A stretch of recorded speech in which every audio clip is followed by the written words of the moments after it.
Salut, chers abonnés. Soyez salués depuis votre position et sachez que c'est bien moi, apôtre Mwamba, Somiambeli Babetaral Profité. Je suis là pour vous dire une vérité. Voilà, donc apprêtez-vous parce que je vais vous faire la différence entre la divinité et la Trinité. C'est par une demande qui m'a été faite pour faire cette différence. Alors, je vais vous faire cette différence. La divinité explique que Dieu est notre Père céleste, notre Père bien-aimé, qui nous aime, et Jésus-Christ est son Fils unique. Et le Saint-Esprit est le témoin du Père et du Fils. Il est là pour témoigner de la vérité, d'attester ce qui est vrai. C'est ça qui est la vérité. Ça veut dire, la divinité nous explique qu'il y a trois personnages distincts qui sont un dans le but, dans l'objectif, dans la vision. Leur objectif et leur vision, c'est de nous aider à avoir le salut.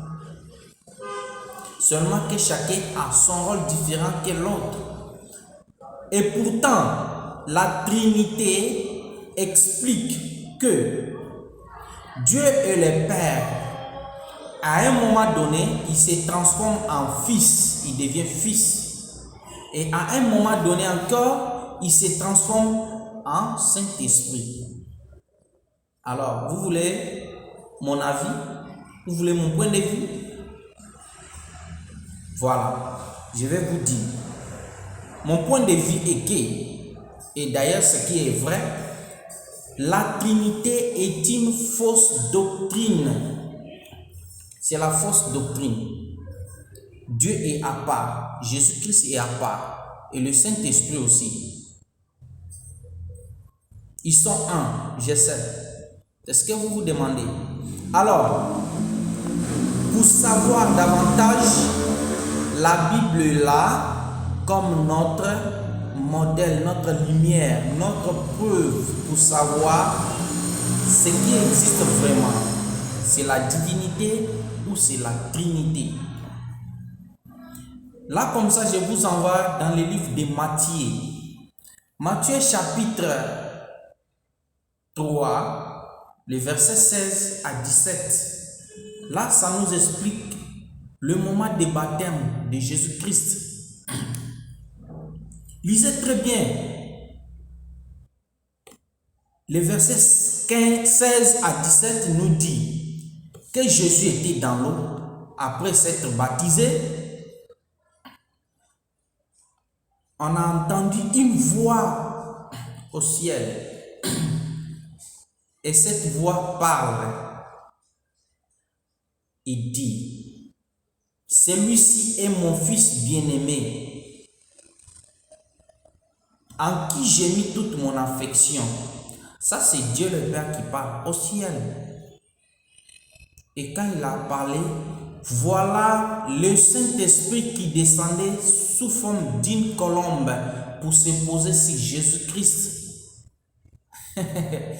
Dieu est en haut, il parle, le Saint-Esprit descend pour se poser sur Jésus-Christ. On a combien de personnes? On a 3 personnes. Dieu qui parle en haut, le Saint-Esprit descend pour confirmer la vérité que Jésus-Christ était fils de Dieu. C'est ça qui est la vérité. Quand nous partons dans Jean chapitre 5 verset 17, voilà ce qu'il nous dit. Mon Père agit jusqu'à présent. Moi aussi j'agis. Le Père agit de ton côté. Moi j'agis aussi de mon côté. C'est la vérité. Ouvrons les yeux. Ne soyons pas dans l'obscurité parce que la vérité existe. Ok, Jésus-Christ est le Fils de Dieu. et notre Rédempteur, notre Sauveur. Son rôle est que, on peut lire ça d'ailleurs dans le livre de Jean, chapitre 6, verset 38 jusqu'au verset 40. Il dit, « Je suis descendu, non pour faire ma volonté, mais la volonté de celui qui m'a envoyé. Or, la volonté de celui qui m'a envoyé est que quiconque voit le Fils, croit en lui, ne périsse point, mais qu'il ait la vie éternelle, qu'il soit ressuscité au dernier jour. » Voilà son rôle qui joue dans le plan de Dieu, dans le plan du salut de toute l'humanité. Ça veut dire nous sommes là tous, que ce soit musulmans, que ce soit chrétiens, que ce soit n'importe quelle religion, n'importe quelle nationalité, n'importe quelle race. Si tu as vu le Fils, si tu as cru en lui, tu l'as pris pour modèle, cher frère, chère sœur, tu es sauvé. Sans reproche des religions, sans reproche des races, sans reproche des nationalités. Tu deviens enfant de Dieu. Tu es sauvé, mon frère. Tu es ressuscité pour vivre éternellement. C'est son rôle qui est là. Il dit, je suis le chemin, la vérité et la vie. Il est le chemin. Il est venu sur la terre pour nous montrer les traces à suivre. Il s'est fait baptiser sans péché pour nous montrer que nous tous, nous devons passer par là. Ok? Il dit, nul ne peut aller au Père sans passer par moi. On va où? Chez le Père, pas chez lui, mais on passe par lui forcé. Parce qu'il est notre intermédiaire, notre avocat auprès du Père. Chaque fois que nous tombons, nous sommes dans les erreurs, il plaide à notre faveur. Il est merveilleux, Jésus-Christ. Alors, chers amis, c'est la vérité qui est là. Pour ceux qui ne comprennent pas, comprenez, la vérité est là. Lui-même a rendu témoignage dans le livre de Jean, toujours. Dans le livre de Jean, chapitre 14, qu'est-ce qu'il dit? Au verset 28, il dit, jusqu'au verset 31, il dit que je suis petit parce que mon Père est plus grand que moi. N'est-ce pas? C'est la vérité. Nous devons croire. Il dit, je m'en vais au Père. Mon Père est plus grand que moi. Les gars, on ne joue pas avec la vérité. Je vais vous lire les derniers versets pour comprendre. Dans le chapitre 17 de Jean, verset 1, en descend, il dit ceci. Après avoir ainsi parlé, Jésus leva les yeux au ciel et dit, Père, l'heure est venue, glorifie ton Fils, afin que ton Fils te glorifie, selon que tu lui as donné pouvoir sur toute chair, afin qu'il accorde la vie éternelle à tout ce que tu lui as donné. Or, la vie éternelle, c'est qu'ils te connaissent, toi, le seul vrai Dieu, et celui que tu as envoyé, Jésus-Christ. C'est Jésus qui parle. Et je t'ai glorifié sur la terre. J'ai achevé l'œuvre que tu m'as donné à faire. Et maintenant, toi, Père, glorifie-moi auprès de toi même, de la gloire que j'avais auprès de toi avant que le monde fût.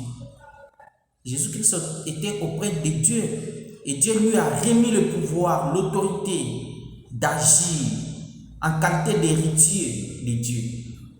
Et il est venu, voilà qu'il est sur la croix, il fait les rapports, il glorifie Dieu. il veut que Dieu le glorifie aussi pour lui donner tout ce qu'il avait quand il était auprès de lui. Parce qu'il avait abandonné pour qu'il achève sa mission en tant qu'humain. Pour qu'il ressente nos douleurs. Qu'il prenne ses péchés, nos péchés sur lui. Alors,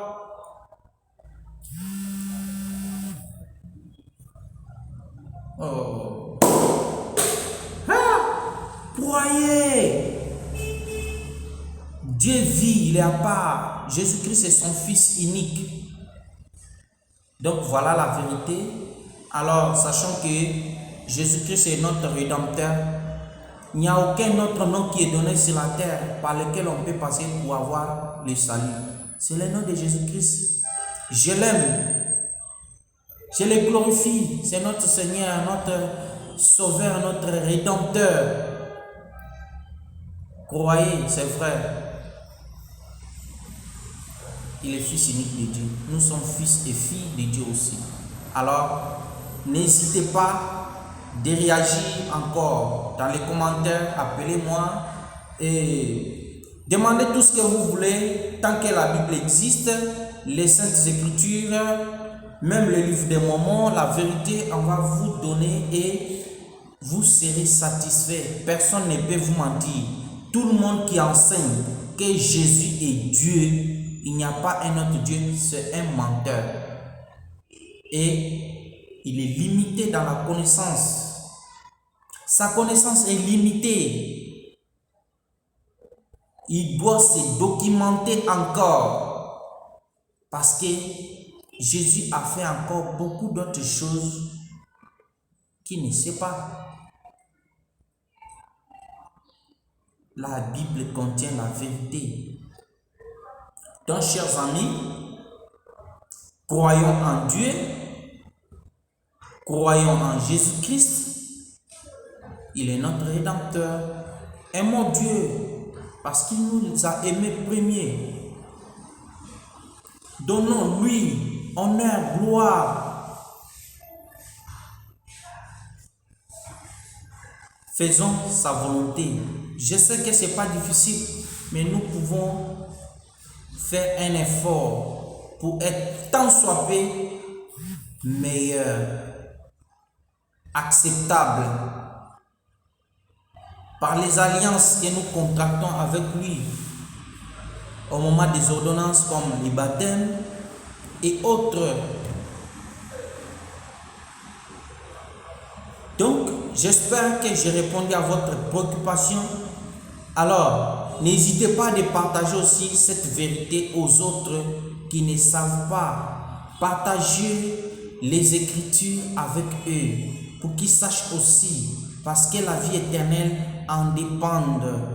Selon Jean chapitre 17, verset 3, il faut que nous connaissions Dieu, que nous connaissions aussi son Fils Jésus-Christ. Moi, je témoigne en ma qualité d'apôtre que Dieu vit. Il est notre Père. Il nous aime. Il nous aime plus que nous-mêmes. Je l'aime également. Je l'aime et je l'adore. Je sais et je témoigne aussi que Jésus-Christ est notre Sauveur et notre Rédempteur. Notre avocat auprès de notre Père. Je témoigne. Je sais que le Saint-Esprit témoigne de cette vérité que je viens de vous dire. Il témoigne du Père, du Fils. Je prie pour qu'il touche votre cœur, votre esprit, afin que vous sachiez aussi que cette vérité est vraie et absolue, éternelle. Alors c'est bien moi, check en ensemble, c'est bien moi, apôtre Mwamba. Je vous aime et je vous aimerai toujours. Parce que je suis là pour vous partager la vérité que j'ai reçue aussi et je continue à apprendre en ensemble.